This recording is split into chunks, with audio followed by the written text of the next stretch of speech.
नमस्कार, good evening. 91.9 friends FM. मैं हूं आरजे अनिमेश और आप सभी का एक बार फिर से बहुत बहुत स्वागत है। सैटरडे इवनिंग एक बार फिर से लेकर बिल्कुल तैयार हूं। Friends FM digital live unplugged का एक और रॉकिंग एपिसोड। वेल, आज के जो हमारे गेस्ट हैं ना, उन्हें किसी तरह की कोई नहीं है। हम सबके फेवरेट है, very talented super music composer composer none other than Raghav Sachar. Raghav के साथ हमारी बातें होने वाली। Raghav, first of all, a very warm welcome to you on 91.9 friends FM Kolkata. Thank you, Anish, for my pleasure. बहुत अच्छा लग रहा है सर। बिजी बिजी शेड्यूल में से आपने थोड़ा सा वक्त निकाला है। एंड सबसे पहले तो मैं कंग्रेचुलेशन कहना चाहूंगा आपको आपके लेटेस्ट ओरिजिनल के लिए, दिल जानिया। लोगों को बहुत पसंद आ रहा Thank you. है। मैं शुरुआती इस गाने से करना चाहूंगा, कैसा रहा एक्सपीरियंस, और इस गाने के बारे में अगर कुछ बताएं हमारे दर्शकों को। Actually, दिलजानिया मैंने कंपोज किया था। आई थिंक करीब 6-7 साल हो गए हैं कंपोज करे हुए गाने को। और गाना जब बना था तो I just had Sonu's voice in mind and I wanted Sonu to come and feature in it. तो उनको मैंने फोन किया। बहुत प्यारा लिखा जी। हुआ है। मेरे बहुत से दोस्त हैं, रोहित, मेरे साथ बहुत काम करते हैं, बहुत लिरिक्स करते हैं। तो उन्होंने लिखा था एंड आई रियली एंजॉयड। गाना बना किस तरीके से, कितने उसमें कलर्स आ गए। एक एक सेक्शन आता है बीच में जहां पूरा का पूरा माइनर में and very dark zone it gets into and then it picks up correct sir, again. Right. It has a very uplifting kind of a chorus line. और आप जितनी बार सुनेंगे ना गाने को, आपको उतना ही हुकी होता रहता है। पहली लिसन में आपको एक एक्स अमाउंट पसंद आएगा शायद, बट आप 3-4 बार सुनेंगे तो आपको वो गाना एकदम आपके रगों में बैठ जाता है। And Sonu has done such a बिल्कुल। Fabulous job. और ये गाना हम लोगों ने ना, अभी आप एक वीडियो भी देखेंगे कुछ दिनों में। This is a live concert that we have done at NH7। और उसमें हम्म। सोनू भी आई थी और सोनू के साथ हमने परफॉर्म भी किया था live. And it was a beautiful feeling and the video has also turned out really well. बिल्कुल सर, बिल्कुल, लोगों को बहुत पसंद आ रहा है। वैसे राघव सर, मैं आपसे जानना चाहूंगा, हमने आपको हमेशा देखा है कि आप अपने फैंस को, व्यूवर्स को मोटिवेट करते आए हैं। आपके इंस्ट्रूमेंट्स को प्ले करके आपने गाने गाए हैं। और आज तो हैशटैग है 200 लॉकडाउन, हैशटैग डे 200 लॉकडाउन हुआ। थोड़ी देर पहले आपके वीडियो को हम सब ने देखा, एंजॉय किया, बहुत अच्छा लगा। तो सर, ये कॉन्सेप्ट कैसे आया कि हैशटैग करके हमें लॉकडाउन एवरी डे आप कुछ ना कुछ गिफ्ट देंगे अपने व्यूवर्स को, फैंस को। एक्चुअली मैं पहले, जब ये लॉकडाउन शुरू नहीं हुआ था, मैं एक गेम खेलता था, अंतरा अंतरा। उसमें क्या होता था कि मैं किसी गाने का अंतरा गाऊंगा और आपको उस गाने का मुखड़ा चेक गेस करना है। जी। तो वो बहुत इंटरेस्टिंग था, लेकिन वो हर दिन नहीं होता था। वो हफ्ते में 1 बार या 2 बार, 3 बार मैक्सिमम, अगर बहुत ही टाइम है, फुर्सत है, तब होता था। और यूजुअली बॉम्बे के शेड्यूल में, बॉम्बे की लाइफ में इतना टाइम कभी होता ही नहीं है कि आप करेक्ट। हर दिन कुछ रिकॉर्ड करें। Because it's not that you're just putting the camera and finishing it off there and then. हम्म। कई बार कुछ गाने होते हैं जिनमें थोड़ा टाइम लग जाता है तो परफॉर्म करेक्टली। कुछ गाने होते हैं जो हम्म। ऑटोमेटिकली ही ठीक हो जाते हैं। और कुछ गाने होते हैं जैसे मैं जब अंतरा करता था तो मुझे पहले अंतरा याद करना पड़ता था ताकि मैं अंतरा गाऊं और आप लोग मुखड़ा गेस करें। और ये हमने जी। क्या शुरू किया लॉकडाउन से, सब कुछ ही उल्टा सीधा हो गया सबकी जिंदगी में। तो जी। We started doing mukhdas first. So everybody knows मुखड़े, तो सबको मालूम ही है गानों के। और करेक्ट। हर दिन I thought I will give something. यहाँ पर we have time, enough time also. Studio में मैं रहता ही हूँ हर दिन। तो आई जस्ट स्टार्टेड समथिंग। अब देखते हैं कब तक, जब तक लाइफ बहुत ज्यादा हेक्टिक नहीं हो जाती पहले की तरह, तब तक I will continue doing this.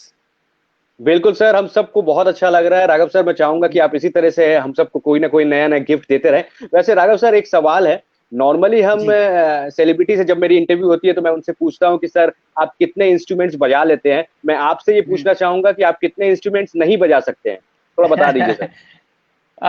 देखिए, कुछ musical instruments, most of the right. Instruments तो मैं बजा लेता हूँ। I play 36 instruments. एंड जो इंस्ट्रूमेंट्स मैं नहीं बजा पाता उनमें एक इंस्ट्रूमेंट है वायलिन। और वायलिन भी ओके। ऐसा नहीं है कि मैं ट्राई नहीं किया था, वायलिन मैंने पिकअप किया था। In fact I did a few lessons also on violin. And जी। मेरे को जनरली इन स्ट्रिंग इंस्ट्रूमेंट्स में मेरा इंटरेस्ट ज्यादातर गिटार्स में या फ्रेटेड इंस्ट्रूमेंट्स में रहा है, फ्रेटलेस इंस्ट्रूमेंट्स में नहीं रहा है। और ओके। वायलिन एक फ्रेटलेस इंस्ट्रूमेंट है जिसमें फ्रेट्स नहीं होते।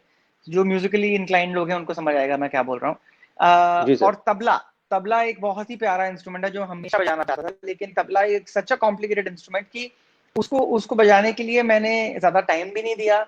और मेरा इंक्लिनेशन हमेशा से ज्यादातर विंड इंस्ट्रूमेंट्स में रहा है। तो आप विंड इंस्ट्रूमेंट कोई भी मेरे लिए आएंगे तो I will be able to play it. क्या बात है, क्या बात है। वही मैं सर आपसे कहना चाहता हूँ कि इतने सारे इंस्ट्रूमेंट्स आप बजा बजा लेते हैं, और हमने तो हमेशा से देखा है कि आपको कुछ ना कुछ आप नया करते आए हैं। तो राघव सर 4 साल के जब थे तभी आपको हारमोनिका मिल गया था और आपने बजाना शुरू कर दिया था। उसके बाद हर बर्थडे पर आपको एक ना एक नई इंस्ट्रूमेंट्स मिली है, म्यूजिकल इंस्ट्रूमेंट। तो जी सर बताएं बचपन के जी। बारे में अगर कुछ हमारे साथ शेयर करें सर। बचपन बहुत अच्छा था। My father's retired army Sena medal and then he joined IPS. He retired as the director general of police. तो हमारा बहुत जगह पोस्टिंग्स थी। पापा was also heading Shillong Meghalaya. तो हम लोग बहुत जगहों पे ट्रैवल किए हुए हैं, बहुत स्कूल्स में जी। गए हैं। तो बचपन से ही मेरा म्यूजिक में बहुत इंक्लिनेशन था, और हर एक बर्थडे पे, जैसा आपको जानते ही हैं कि हर एक बर्थडे पे एक इंस्ट्रूमेंट मिलता था। School was very fun because I was always the favourite of all teachers and principal teachers. And students and I you know all the everybody loved me a lot, क्योंकि मैं हमेशा ही gold medal लेके आता था उनके लिए। तो from inter-school competitions. Then, I mean, everything has been music related for me. तो बचपन से ही मैं 4 साल की उम्र से ही म्यूजिक में बहुत ज्यादा इंक्लाइंड हूँ। फिर मैंने बैचलर्स ऑफ म्यूजिक किया, अपना bachelors of music in jazz in composition and performance from Monash university in Australia. बीच में मैंने ट्रिनिटी कॉलेज वाह। लंदन भी किया था। तो मैंने काफी स्टडी किया है म्यूजिक में। And then now I have my own school of music, Raghav Sachar music, जहाँ पे मैं सिखाता हूँ। हमारे कुछ फैकल्टी है, टीचर्स हैं। So I am also giving back to the society. क्या बात है, क्या बात है सर। आप हमेशा से हम सबके फेवरेट रहे हो, और बॉबी मित्रा भी यहाँ पर कह रहे हैं कि sir you are so much talented, you are very talented, love you dear. Thank you. तो राघव सर मुझे बताना चाहेंगे, इतने सारे इंस्ट्रूमेंट बजाते रहे, उसके बाद फिर आपकी जर्नी जो है वो मूवीज में भी शुरू हो गई। अगर हम बातें करें आपकी फर्स्ट एल्बम की, सबसे पहले बातें करेंगे Raghav for the first time. कुछ बताना चाहेंगे जी। 2003 का वो समय। तो 2003 में मैं अपना एजुकेशन ऑस्ट्रेलिया से खत्म करके आया ही था। अतुल चूड़ामनी उस वक्त एचएमवी में थे, और अतुल चूड़ामनी के साथ मैंने वो एल्बम रिलीज किया। तब मैं सिंगर नहीं था, कंपोजर नहीं था, मैं खाली एक मल्टी इंस्ट्रूमेंटलिस्ट था, जो you know who had come okay. into the scene, and I was making my money largely from advertisements and session musicians जैसे होते हैं। तो जो वो गाना, जब वो एल्बम जी। रिलीज हुई, it was a very niche album, बहुत अपार्ट फ्रॉम एवरीथिंग एल्स। और इंस्ट्रूमेंटल म्यूजिक इंडिया में इतना ज्यादा अप्रिशिएट नहीं होता अनफॉर्चुनेटली। उसके बाद hmm. I decided that I will become a composer. तो मेरी सेकंड एल्बम थी 24 कैरेट, जहाँ पे बहुत अच्छे मेरे फ्रेंड्स सुनिधि, जी। श्रेया, कैलाश, कुणाल गांजावाला, सब जितने मेरे दोस्त यार थे उस वक्त, उन सबने आके गेस्ट अपीयरेंसेस दी। And then I became a singer in Kabul Express. Kabul Express was my जी। फर्स्ट फिल्म, जहाँ पे मैंने गाना भी हम्म। गाया। And then slowly slowly I expanded my, मेरा जो रीच है, खाली मल्टी इंस्ट्रूमेंटलिस्ट नहीं, उसको एक्सपैंड करके as a composer, producer, sound engineer, singer, female singer. एक फिल्म आई थी 1 2 3 जिसमें मैंने फीमेल सिंगिंग भी जी। की थी। तो क्या बहुत बात है, सारी चीजें फिर ऐसे एक्सपैंड होती रही। क्या बात है, क्या बात है। उसके बाद एक सिलसिला शुरू हुआ, और एक के बाद एक आपने बहुत सारे अच्छे अच्छे गाने, म्यूजिक कंपोज भी किए, गाने गाए भी। तो जी सर अश्मिता दत्ता अभी स्क्रीन पर हैं, और वो कह रहे हैं कि सर कुछ अगर आप सुना दें, क्योंकि यहाँ पे इतने जरूर। सारे मैसेज आ रहे हैं, सभी आपको सुनना चाहते हैं। तो राघव सर अपने फैंस के लिए हो जाए 2 लाइन में, ज्यादा आपको डिस्टर्ब नहीं करूंगा, लेकिन हम थोड़ा सा जरूर सुनना चाहेंगे। Well, one of my songs जो लोगों को बहुत पसंद आया था उस वक्त, एक एल्बम का गाना है कॉल्ड अनजाने चेहरे। अनजाने चेहरे, बेगाने रास्ते, फिर भी अफसाना बन ही गया। खामोश हम थे, खामोश तुम हो, फिर भी दिलों ने सब सुन लिया है। राहों में है खड़ी ख्वाबों की वो परी, सुन जरा, देखने में भोला है दिल का सलोना, बम्बई से आया है बाबू चिन्ना। क्या बात देखने है, में भोला है दिल का सलोना, बम्बई से आया है बाबू चिन्ना। क्या बात है सर। सैटरडे इवनिंग इससे अच्छी नहीं हो सकती है, क्योंकि राघव हमारे साथ है और आपके फैंस भी अब धीरे धीरे करके जुड़ रहे हैं। तो सर अश्मिता ने एक सवाल भी आपसे पूछा कि ये लॉकडाउन के टाइम में सर कैसे आप पॉजिटिव रहे हैं, कैसे थोड़ा सा लो अगर फील किया हो, या आसपास कुछ आपने देखा, तो अभी पॉजिटिव रहने के लिए क्या करना चाहिए, अगर कुछ बताएं आप। एक्चुअली अनिश, हम लोग बहुत फॉर्चुनेट हैं कि हम लोग लॉकडाउन से पहले ही we shifted out of Bombay to a bungalow in Igatpuri, और हम लोग ओके। 7-8 महीने से यहीं पे हैं, बंगले में ही। मैं बॉम्बे अप जी। डाउन करता हूँ इफ आई नीड टू। मैंने स्टूडियो भी यहीं सेटअप कर लिया था। The most important thing is कि अगर आप अपने आप को किसी भी क्रिएटिव एस्पेक्ट के साथ जोड़ेंगे तो आपको पॉजिटिविटी आपकी आ ही जाएगी। So for correct. Example, people who were जो जो जो 9 to 5 जॉब वाले हैं, हम तो क्रिएटिव लोग ही हैं, तो हमारे को एक जगह से उठा के दूसरी जगह क्रिएटिव बनना है। बट जो लोग बहुत बुकिश होते हैं, या फिर अकाउंट्स में होते हैं, या फिर कॉर्पोरेट जॉब में होते हैं, उन लोगों के लिए it had become a very difficult task. तो I had done a correct. Lot of बिल्कुल। Interviews also on Instagram and a lot of other places कि आप अपने आप को कहीं ना कहीं बिजी करना बहुत जरूरी है। आइडल माइंड्स डेविल्स वर्कशॉप, सबको मालूम है कि खाली दिमाग करेक्ट। रहेगा तो जी। नेगेटिव थॉट सबसे पहले आती है।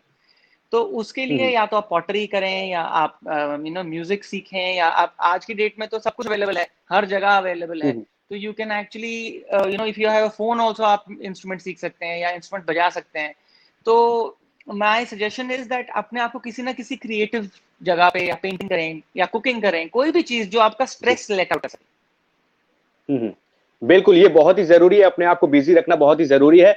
रजत, एक सवाल आपसे पूछे कि आपका फ़ेवरेट म्यूज़िकल इंस्ट्रूमेंट कौन-सा होगा सर? इतने सारे तो इंस्ट्रूमेंट्स आप प्ले करते हैं, आपका फ़ेवरेट कौन-सा होगा? मुझे पता है बहुत मुश्किल है ये मेरा बताना, क्योंकि सभी आपके फ़ेवरेट होंगे। एक्चुअली वेरी ट्रू, क्योंकि हर एक इंस्ट्रूमेंट अलग एक वाइब प्रेजेंट करता है, लेकिन ज्यादातर मैं saxophone and flute are my favourite instruments.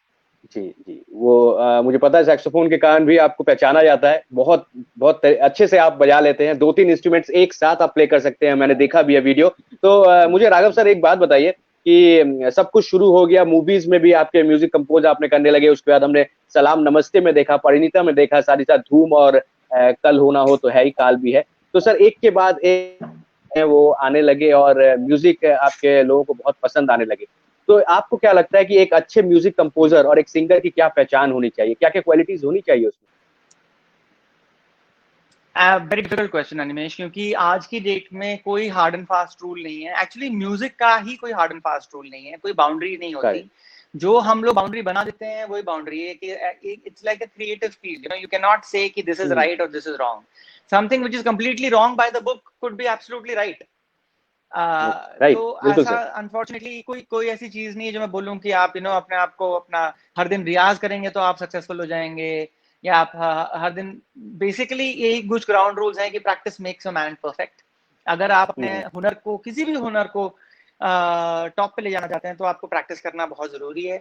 आपकी किस्मत अच्छा होना एक बहुत ही ज्यादा अच्छी और बहुत इंपॉर्टेंट बिल्कुल। चीज है, अनफॉर्चुनेटली। हुँ, और इंडिया में तो being at the right place at the right time matters much more than talent. Talent बहुत हुँ, सेकेंडरी है सक्सेस से। आप अपने आप को खाली एक टैलेंट, आपका टैलेंट इंक्रीज कर सकते हैं, लेकिन आप खुद कितने सक्सेसफुल होंगे उसके ऊपर किसी का हाथ नहीं है, वो बहुत बिल्कुल सही लक कहा। रिलेटेड है। और हुँ, I have been fortunate in a lot of places, I have been unfortunate in a lot of places. a lot of things could have been far better for me, a lot of things could have been far hmm, worse। तो जो आपको मिले उसमें आपको खुश रहना भी आना चाहिए, और आपको हमेशा कोशिश करते रहना चाहिए, क्योंकि ये टाइम है। टाइम, अगर अभी जैसे आप देख रहे हैं कि कोरोना का टाइम आया है, लास्ट ऐसा टाइम आया था 200 साल पहले, 1920 में, करेक्ट। हुँ, राइट, 1918 1920 में। अब तो 100 साल तक ऐसा कुछ नहीं हुआ ना, तो वो अच्छा टाइम था। जी। अभी भी जब ये हुँ, हुँ, जाएगा तो फिर हो सकता है कुछ और टाइम तक ना रहे, लेकिन ये भी हो सकता है कि दोबारा भी कुछ चीजें आ जाएं। तो there is no, you can not बिल्कुल सही। Predict anything, you should not even think about predictions, just keep doing hard work, करते रहिए, मेहनत करते रहिए, और टाइम चेंज होता ही होता है। बिल्कुल सही कहा है आपने, बिल्कुल सही कहा है। समय जो है वो बदलेगा और धीरे-धीरे करके न्यू नॉर्मल के बाद नॉर्मल भी हो जाएगा। सर लेकिन मैं एक तस्वीर आपको दिखाना चाहता हूँ। आप रुस्तम के दौरान आप कोलकाता शहर में आए थे और आपके साथ मेरी जी। लाइव इंटरव्यू में बातें हुई थी। तो अच्छा, मैंने वाह। इंटरव्यू लिया था ताज बंगाल में हम बैठे थे और बहुत देर तक इंटरव्यू जी हमारी हुई जी थी। ये जी। 2016 की बात है। 2016 वाह। रुस्तम के बारे में बहुत सारे सवाल आपके लिए आ रहे हैं। तो सर वो एक जी। शेयर करें। अक्षय कुमार थी, आपने गाने ये कंपोज़ किया, तो वो एक्सपीरियंस अगर शेयर करें sir. Akshay sir is a phenomenal human being, I think everybody will say that. वो यारों के यार, वैसा उनका एटीट्यूड है। आप उनके साथ रहेंगे तो आपको कभी लगेगा ही नहीं कि ये इतने बड़े सुपरस्टार हैं, उनको कोई एयर नहीं है अपने बारे में, मस्ती करते रहते हैं, खेल कूद करते रहते हैं। जी। तो जब जब मैं मिला था उनको, ये रुस्तम के लिए, तो उन्होंने मुझे एक ब्रीफ दिया था गाने का, और वो ब्रीफ के हिसाब से मैंने, वो रेट्रो फिल्म थी तो वो ब्रीफ के हिसाब से very R D Burman type of music, trumpet solos जी जो आपने सुना ही होगा, तो उस टाइप का म्यूजिक जी। क्रिएट करके मैंने उनको सुनाया, और वो उन्होंने एकदम इमीडिएटली सुना और उन्होंने बोला ये गाना फिल्म में जाना है। तो that's how it happened. And उसके बाद अक्षय सर ने मेरे को फोन किया कि मेरे को कॉफी विद करण में कुछ करना है स्पेशल, तो can you do something for me and twinkle ma'am. I said absolutely sir, आप बताइए क्या करना है। देन वी वेंट, वो एक और फिल्म की शूट कर रहे थे, तो उनकी मैंने वोकल ट्रेनिंग करी। वो मेरे स्टूडियो आके रियाज करते थे, रिकॉर्ड करते थे, and then we performed this, we did a surprise thing on coffee with Karan for Twinkle ma'am. तो अक्षय सर के साथ बातचीत होती रहती है। He is a lovely person and he is more like a friend than anybody else, you know. बाकी और कितने लोगों से और कितने स्टार से हमारी बातें होती रहती हैं, सेलिब्रिटीज वगैरह से, अक्षय सर के साथ जी ऐसा लगता है घर का ही अपना लगता है। तो बट जी। वो खुद ऐसा फील करवाते हैं, आप ऐसा फील नहीं करेंगे खुद से और बाकी लोगों के साथ। बिल्कुल आपने सही कहा है राघव सर, मैं भी उनसे मिल चुका हूं और मैंने देखा है कि वो मीडिया के साथ भी काफी फ्रेंडली रहते हैं, डाउन टू अर्थ रहते हैं। ये एक अच्छे इंसान की निशानी होती है और ऐसी ही कुछ निशानी मैं देख पा रहा हूँ आप में भी है। आप भी बहुत ही डाउन टू अर्थ हैं और हमने आपको हमेशा शांत मिजाज में ही देखा है हमेशा। तो राघव सर मुझे एक बात बताइए कि अब सब कुछ बदल रहा है, न्यू नॉर्मल से नॉर्मल की तरफ होप हम लोग बहुत जल्दी पहुंच जाएंगे। तो सर अब म्यूजिक इंडस्ट्री जो है वो कैसी रहने वाली है, कुछ अगर बताना चाहें। बहुत कुछ चेंज हो गया है ऑलरेडी एक्चुअली हमारा, we are a luxury industry, to be very honest, we are all in a luxury industry. Music एक ऐसी चीज है जो नेसेसिटी नहीं है अनफॉर्चुनेटली, लेकिन उसको नेसेसिटी बन जाना चाहिए, क्योंकि हम ही सर। लोग हैं जो एंटरटेन करते हैं। हम लोगों ने ही बाकी बहुत लोगों के मोराल अपलिफ्ट करके रखे हैं। And artists, you know, in our country, artist जो पुराने जमाने से होता रहा ना, कि मुगलों के टाइम से, कि हम्म। आप बजाएं हम खाएंगे, आप हमारे नौकर हैं, आप जो जिस तरीके से हम आपको बोलेंगे आपको वैसा करना है, ये जो एटीट्यूड अगर वैसा चेंज हो करना। जाए आर्टिस्ट के लिए, तो ये बहुत बड़ी बात होगी। क्योंकि आप अगर वेस्ट में देखें, जब once the artist is on stage there is pin drop silence, there is absolute respect. और वो इसीलिए है क्योंकि बचपन से ही सबको कंपल्सरीली म्यूजिक करना जरूरी है। उसमें क्या होता है कि आप हम्म। अगर बचपन से आपको कंपल्सरी है कि आपको एक म्यूजिक सब्जेक्ट करना है, यू विल रियलाइज कि हे भगवान, मेरे लिए तो ये म्यूजिकल इंस्ट्रूमेंट बजाना कितना डिफिकल्ट है, और एक एक्सरसाइज आदमी इतने आराम से ये बजा पा रहा है, ये हुनर, it's so difficult. So these बिल्कुल थिंग्स सही कहा। Government needs to take care of these things. और हमारा तो देश इतना बड़ा है, इतने टैलेंटेड लोग हैं, कि अगर आप रिफॉर्म्स नहीं प्लेस में डालेंगे for musicians and you know for singers and, हमारी industry right now is a complete lockdown. आपको लग रहा है कि लॉकडाउन खत्म हो गया है, इट्स जीने के लिए खत्म हो रहा है या कम हो रहा है, हमारी इंडस्ट्री में कुछ खत्म नहीं हुआ है। शूट्स नहीं हो रही हैं, जो फिल्में थी वो कैंसिल हो गई हैं। हम लोग कॉन्सर्ट्स करते हैं, our main income is concerts and performances, हमारा काम करेक्ट। लोगों को इकट्ठा करना है। अगर इकट्ठा हम्म। करके आप उनको सोशल डिस्टेंसिंग में डाल देंगे, तो आप किस लिए इकट्ठा कर रहे हैं? जब तक वो नाचेंगे हम्म। नहीं, एंजॉय नहीं करेंगे, तब तक हमारा जो बिजनेस है वो वापस ऑन ट्रैक नहीं आएगा। जो म्यूजिक हम बिल्कुल बनाते सही हैं कहा। फिल्मों के लिए, उसमें हमारे को पॉकेट मनी जितना पैसा मिलता है, तो उसका कोई मतलब ही नहीं है। So all that needs to change. We should ideally be self-sufficient first, and that only government can do. But government has a lot of other things. We are also not a very rich country, you know. तो वो बाकी हम्म। चीजें देखें कि हमें देखें, but there has to be some reform somewhere. Unfortunately, we are the last people who get noticed, and we are the first people to come and help. हम्म। बिल्कुल सही कहा, बिल्कुल सही कहा। तो सर थोड़ा इंतजार करना पड़ेगा, मुझे लगता है कि धीरे धीरे करके सब कुछ नॉर्मल होगा। एक बार फिर से स्टेज पर हम आपको देखेंगे और गैदरिंग होगी, भीड़ Absolutely. रहेगी और सब हम एंजॉय कर पाएंगे, यही आशा हम करते हैं। सर बहुत सारे रिक्वेस्ट आपके लिए आ रहे हैं, कुछ अगर आप जाते जाते हमें सुनाना चाहें तो सुना सकते हैं सर, क्योंकि वक्त थोड़ा सा कम है। अगर आपको सुना दें जी, हमारे, मैं तो चाहूंगा कि दिल जानिया लेकर भी अगर आप कुछ कहें और कुछ सुना दें सर। दिल जानिया के लिए सोनू कक्कड़ का होना बहुत जरूरी है, और दिल जानिया मेरा बहुत बिल्कुल। फेवरेट गाना है। So I really ji. wish that people enjoy it and you know, do justice to the song. I'll sing one of my old songs again. Uh, चलिए काबुल फिजा करते हैं। क्या बात है। ये सफर, ये इम्तिहान,